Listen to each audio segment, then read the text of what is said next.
Mitch Lawrence writes at Forbes.com that there's already some whispers, but what is more of a possibility, Mitch? That he brings a superstar to Cleveland or he bolts at the end of next year? Hey, Mike, well, I think he bolts at the end of next year because one of the problems is how is he going to get a superstar to Cleveland when they're already capped out? Between LeBron making $33 million, Kyrie, Irving, Kevin Love, Tristan Thompson, and J.R. Smith, that puts you over the cap basically right then and there, if not adding a couple guys. I mean, right now they've got 9 guys under contract for the coming season. They don't even have a full roster. And we know from the past, guys aren't running to Cleveland even if they had cap space. Although one scenario I put in that Forbes piece was, they could always add Carmelo Anthony if he takes a buyout in New York. I don't know if Carmelo's going to do that. He's kind of in a power struggle right now here with Phil Jackson. But Carmelo might just come to the realization he's got to leave to get a shot to win the title.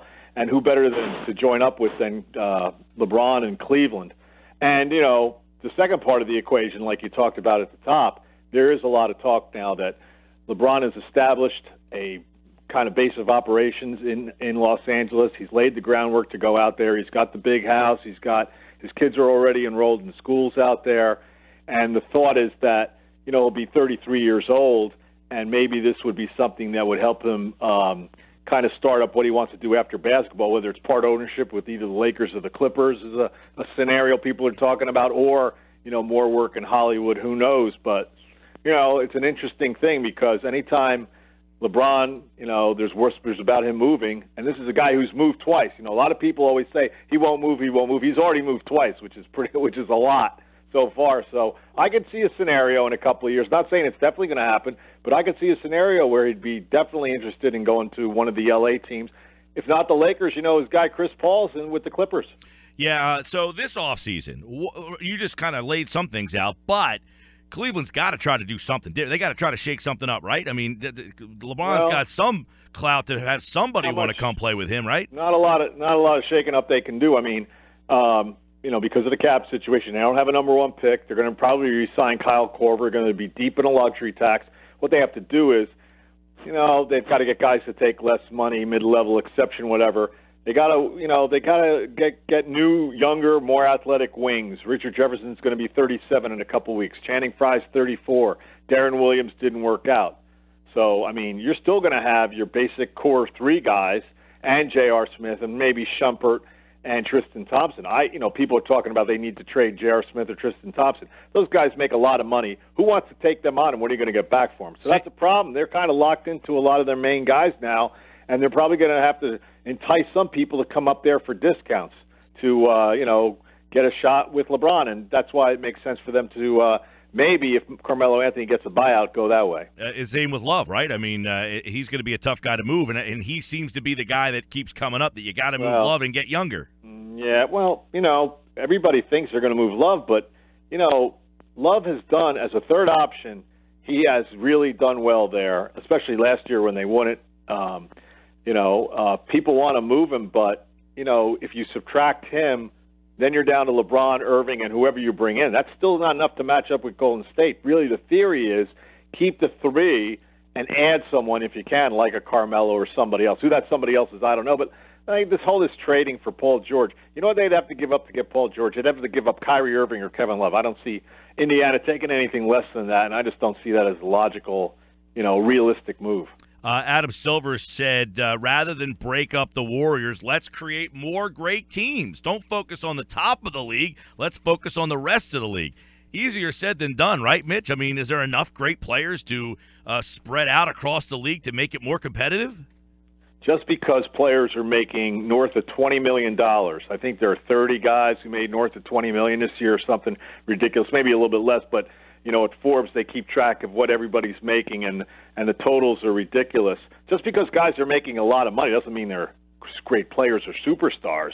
And I'm talking about guys who can get teams deep into the playoffs. There are only a handful. They're only really, if you break it down, it's LeBron, Kevin Durant, the newly crowned Finals MVP, and Steph Curry. And after that, you want to talk about Kawhi Leonard, you want to talk about James Harden, Russell Westbrook, your all NBA guys.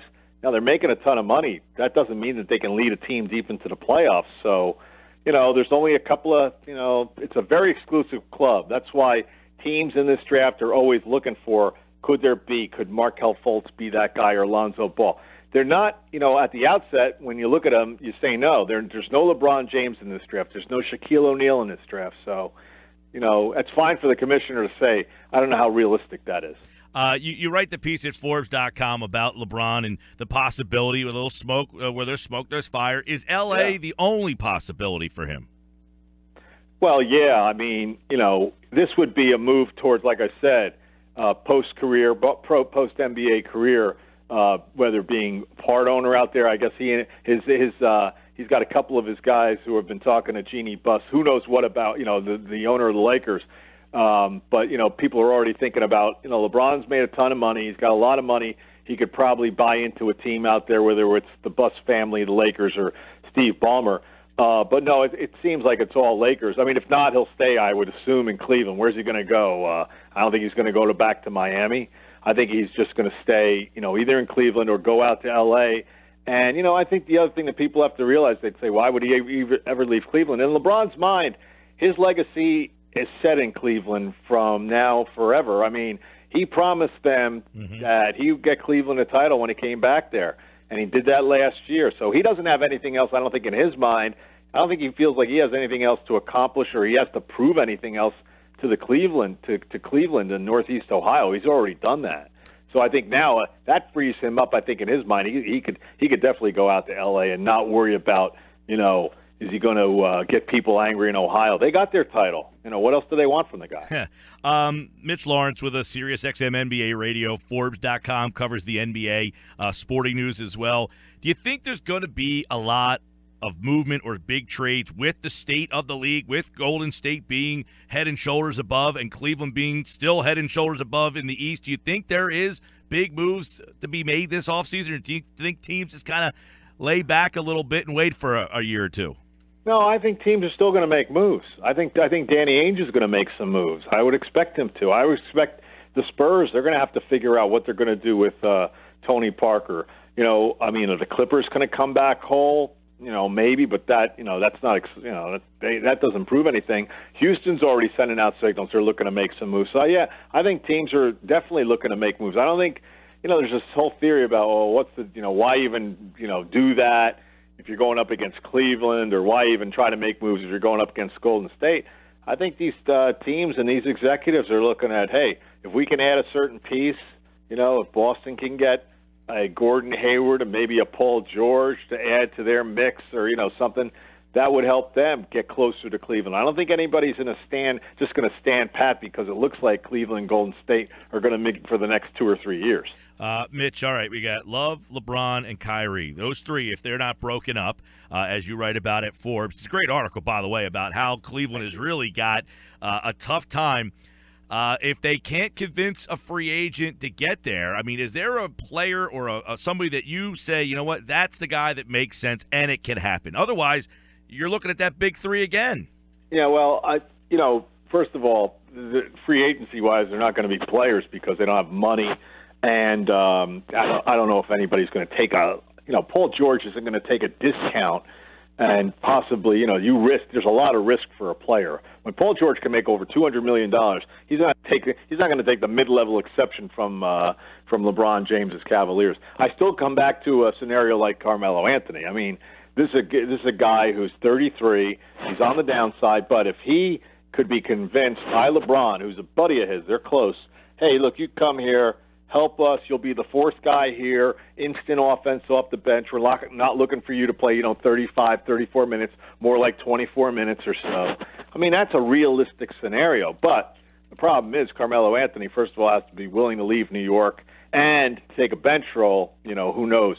Other than that, I don't have any names off the top of my head. I think there should be a lot of guys who especially are older on the downside who might want to chase a title to get to Cleveland. I mean, that's – yeah. If you hook up with LeBron James, that's the best scenario for getting to a finals if you've never been to a finals. So we'd have to kind of put our heads together and think about who those guys would be. But I think Carmelo Anthony is a pretty good choice right at the top. Okay, if nobody could go to Cleveland in terms of big, because of free agency, they don't have any money. Right. Can a couple of guys go someplace else to make them closer to Cleveland? Could two guys go to Boston? Is that a power? Two guys. Well, Washington's kind of capped out themselves. Yeah, I mean, Paul George's name's come up for Washington too. I don't know how they do that, but can I ask you something about Paul George? Okay. We had Mark Jackson, former Sixer, on last week, and he said he finds it hard to believe that Paul George would leave for less money being the president of the Players Association. How he could go to the Players Association and say, "I'm leaving for less money." That's Chris Paul. He's Yes. the president. Chris Paul. I'm I'm sorry. I said Paul George. I meant to say Chris Paul. Oh, yeah. There's a theory there that Chris Paul, the union, would frown upon that, and he is the president. I mean, look, from my understanding, I've been writing this for several months. Apparently, there's a deal that he's already said yes to, I guess informally, whatever, verbally. He could always break it, but it's over $200 million. If he goes to San Antonio, he's taking $50 million less. Right. Now, when you sit down and watch a game, Chris Paul's on, if he's not in the game, he's on TV on the commercials for State Farm. I mean, he's all over the place, so he's making out great, but even still, I think there is a concern among players, at least the players union, that he should not take, he should not leave $50 million on the table, and he probably won't. That's generational money. That's, you don't come across that. So, yeah, there's all this theory about, the Spurs would break up their team for him. I don't know if they would, but, if you could have him, Kawhi Leonard, and LaMarcus Aldridge, could you go to war against Golden State? I mean, that's great to talk about. I don't know if it's realistic or not. And, I do know, and I mean, you know this too, the Spurs have a big issue with the point guard because Tony Parker blew out that quad deal in his around his knee. And that's Barkley, that ended his career. It ended Mutombo's career. It could be a career-ending injury. Parker's making noises. He wants to come back. I'm sure he does. He wants another contract probably. But they probably have to do something at point guard. So that's why Chris Paul's name up there it has been mentioned. I think push comes to shove, he's still with the Clippers. How about his teammate Blake Griffin? You know what? I haven't really I'm sure his name will be out there. They want to keep him too, but I think there are some teams that'll probably go after him. Now, that's an interesting scenario. Blake Griffin hasn't been able to answer the bell in the playoffs the last couple of years, and this is a guy who seems to be breaking down a lot. How much money are people going to want to, invest in him, or are they going to be scared away? That's very interesting. I mean, his name's been mentioned for anywhere from Boston to Miami to, Oklahoma City. He's an Oklahoma guy. In L.A., a lot of people say he wants to stay in L.A. because he loves playing out there, and he wants to stay with the Clips because he's going to get a ton of money. Longtime NBA columnist Mitch Lawrence, at Mitch_Lawrence. Check out the piece at Forbes on the future of LeBron. Is it in Cleveland or is it in L.A.? He really breaks it down for you there, and we always enjoy it, pal.